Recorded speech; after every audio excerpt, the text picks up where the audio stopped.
An inquest into the death of 19-year-old gunner Jaysley Beck, who died by suicide in Cumbria in 2021, has concluded that the Army's handling of her complaint concerning an alleged assault played a significant role in her demise. Nicholas Rainberg, the assistant coroner for Wiltshire and Swindon, explicitly stated that the Army's response was more than a contributory part in her death. This devastating finding underscores a deeply troubling reality within the ranks of the British Army. Testimony at the inquest painted a stark picture of a pervasive culture of harassment, propositioning, and misogynistic language directed at female soldiers. Multiple serving and former soldiers recounted their experiences, detailing a climate of fear and intimidation. One witness, echoing the experiences of many, described being propositioned by a sergeant at the age of 17, leading her to resort to locking her door at night out of fear of unwanted intrusions while she slept. The accounts revealed a systematic failure to protect vulnerable young women within the military structure, highlighting a critical need for systemic reform. While the Army has implemented some changes since Beck's death, including removing the chain of command from the complaint system and establishing anonymous hotlines, the inquest's findings cast doubt on the efficacy of these measures.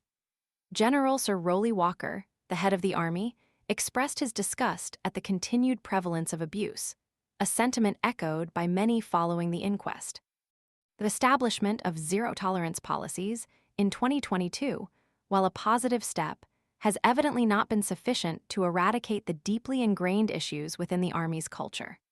The fact that dozens of female soldiers simultaneously shared their experiences of abuse on the Fill Your Boots social media account during the inquest itself serves as a stark indictment of the systemic failures within the institution.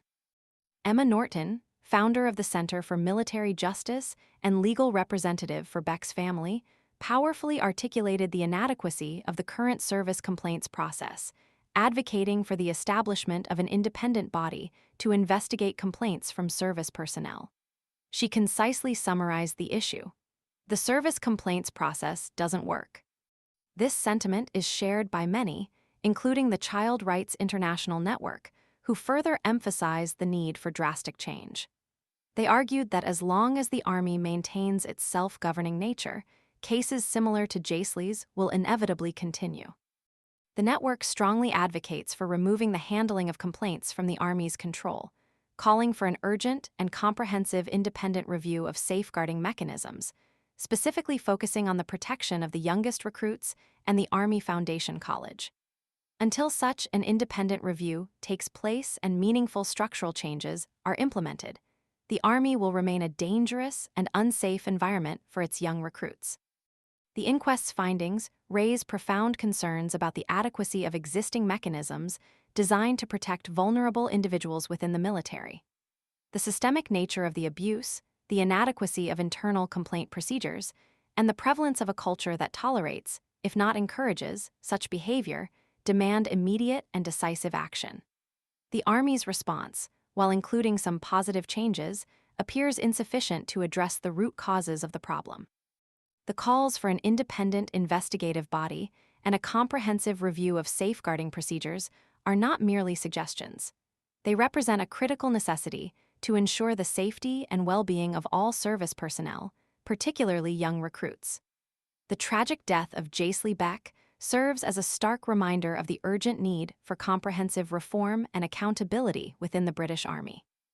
Until fundamental changes are implemented, the cycle of abuse and suffering will undoubtedly continue, leaving countless other young lives vulnerable to the same devastating consequences. The Army's current approach is clearly insufficient. Genuine systemic change is not merely desirable, it is absolutely essential. The failure to address this urgent issue represents a profound betrayal of the trust placed in the institution and the individuals who serve within it.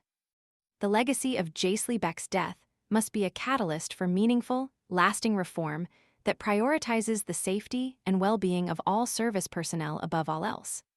The inquest's findings must serve as a wake-up call, forcing a radical reevaluation of the Army's culture and its approach to safeguarding its most vulnerable members. This is not simply about implementing new policies. It requires a fundamental shift in mindset and a commitment to fostering a truly safe and respectful environment for all.